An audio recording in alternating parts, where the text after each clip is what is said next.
Well, even though October is known for Halloween this month, you can see pink popping up everywhere. That's because it is, of course, Breast Cancer Awareness Month. Sports teams, big corporations, everyone showing their support by going pink.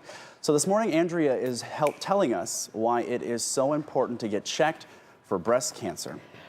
Well, it is, and of course, October is the reminder to do that. We created a whole month for the awareness, but we do have Brian Wadley, Vice President of Desert Valley Radiology, to talk more about mammograms, because we know that prevention is key and early detection is key. Absolutely. And now we've had so many stories in the past in the news how women should be getting checked at a much earlier age than what was previously ever told to us. Sure.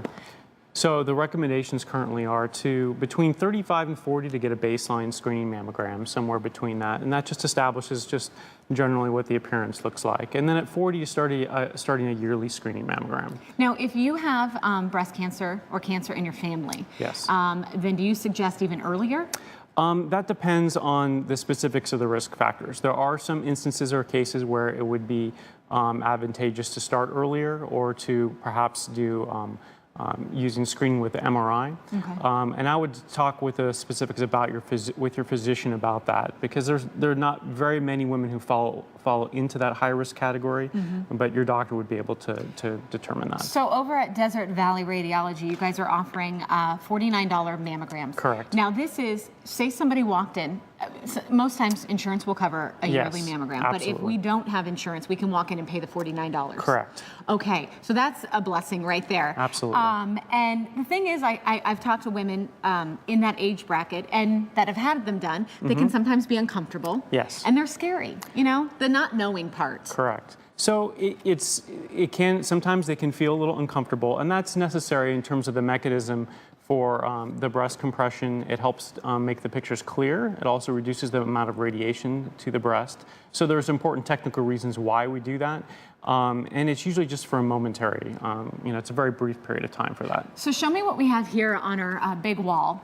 We have two different images. Correct. And this would be what you would get after you have a mammogram. Correct. Then a radiologist would look at it or send it off to a doctor, correct? Yes. Okay, yes. So show me what we're looking at here. Okay. What's here? So, this is a screening mammogram of a woman who actually has a breast cancer.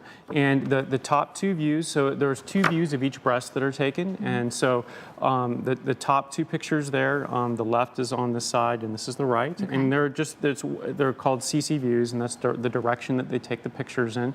And then here are the other two views, the MLO views, and they take them in a slightly different angle, and that's just so that we can see the entirety of the breast in two different directions. What's the area of concern here? In this view here, it is this little nodule right here, this little density right there, and that's actually was a cancer.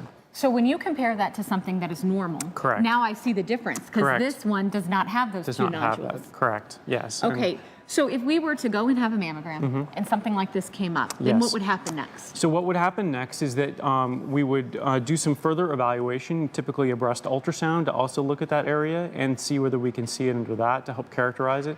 And then you would perform a biopsy, either using under ultrasound guidance, or in some cases, if there's calcifications, what we call a stereotactic machine. And those are just different ways of taking a small sample of tissue. And that procedure doesn't take very long and is relatively, it goes very smoothly. And then if something were to come back with a cancer, then the woman will be referred to a breast surgeon and further treatment from there. Start a treatment plan from there. Now, you guys have valley locations all across. Correct. We've got six locations scattered around the valley, from North Phoenix to out in the West Valley by the stadium and Indian School. Also in Mesa and Tempe, and so we're covered just about everywhere. So we would just find a location, make an appointment, pop in, and have that done. The bottom line is to get it done. If you fall in that age group and you've not had one done, you've got to take care of yourself. You got to take care of yourself, and if we're able to find the cancer early, which oftentimes the only way you're going to see it is on a mammogram, then these things are treatable, and people do very well. People survive. There's plenty of survival stories out there. Absolutely. Strong women out there. Absolutely. So it's very important. Thank you so much, Brian Wadley, Vice President of Desert Valley Radiology. We'll make sure we put all of your information for your various locations up on our website in case any of you are interested. Thank you. And lots of survivors out there. I want to just say personally, my mom is a breast cancer survivor, so there's definitely get those early detection because that is key for survival.